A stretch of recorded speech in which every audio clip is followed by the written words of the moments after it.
Bom dia, presidente. Bom dia, colegas. O transporte escolar é a forma de garantir acesso à educação.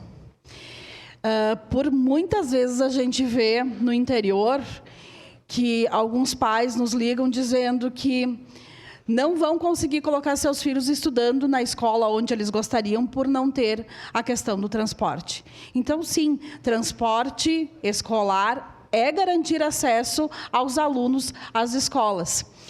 E é óbvio que os pais devem escolher as suas escolas. E claro que eles vão escolher as escolas que estão mais próximos à sua casa. Isso é normal. Qualquer pai pensaria nisso.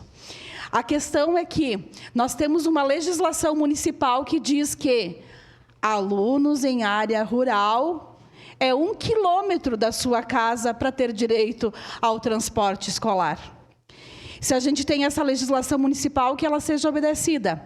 E também a gente vai votar sim para esse projeto, porque eu acredito que sim, nós temos que ter mais convênios. Nós temos que ter convênio entre Caxias do Sul e Farroupilha, para a escola Padre Vicente Bertoni, que sempre, todo ano, é uma briga para ter esse convênio.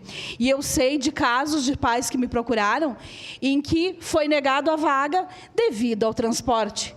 Mas, como eu falei, o transporte escolar é o acesso às crianças à escola. Então, como que é negado a vaga, que existe vaga naquela escola, por causa da falta de transporte escolar?